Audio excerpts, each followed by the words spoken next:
تعزیت کی فضیلت کیا ہے کہ میرے نبی صلی اللہ علیہ وآلہ وسلم نے خود بھی تعزیت کی، دوسروں کو بھی اس کی ترغیب دی اور ساتھ ساتھ اس کے فضائل بھی بیان فرمائے تاکہ عمل کا شوق بھی پیدا ہو۔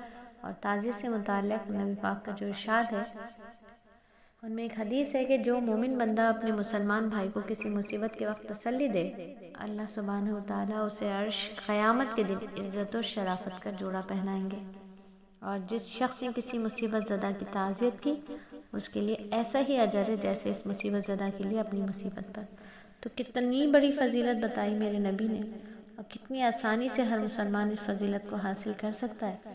تو تعزیت کرنے سے نہ صرف یہ کہ ہماری آخرت کا فائدہ ہے بلکہ دنیا میں بھی باہمی جوڑ و محبت پیدا کرنے کے لیے بہترین عمل ہے۔ اگر آج ہم اسے اپنا لیں تو انشاءاللہ ہماری آپس میں جو ناراضگیاں اور ناچاقیاں ہیں دور ہو جائیں گی۔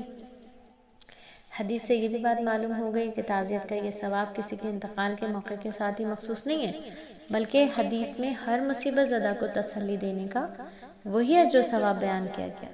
تو ہمیں چاہیے کہ کسی بھی شخص کو کسی کو بھی مصیبت یا تکلیف یا صدمہ پہنچا ہو تو اس کی تسلی دینے اور اس کو تسلی کا سامان کرنے کا اجر و ثواب ہے، تو ہم اس کے پاس جائیں اور اس کی تسلی، اس کی تکلیف پر، صدمے پر، اس کو جو صدمہ اس کو مل رہا ہے اس پر اس کو تسلی دیں، تو اس سے کیا ہوگا، ہمیں بہت زیادہ اجر و ثواب ملے گا۔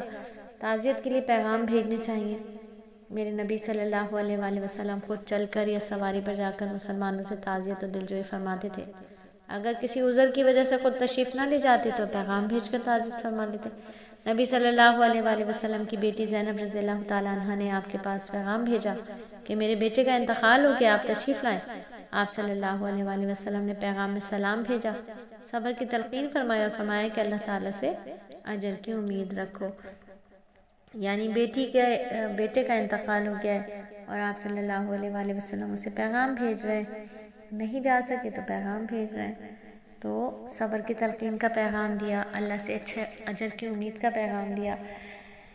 تو تعزیت کے جو الفاظ ہیں وہ عربی میں بھی آئے ہیں، اردو میں بھی اگر ہمیں یاد ہو جائیں، عربی میں یاد ہو جائیں بہت اچھا ہے۔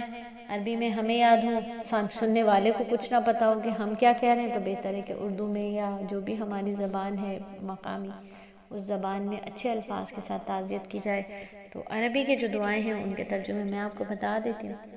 اللہ رب العزت مجھے اور آپ کو ہر موقع پر اجر کمانے والا بنا دے، آمین ثم آمین۔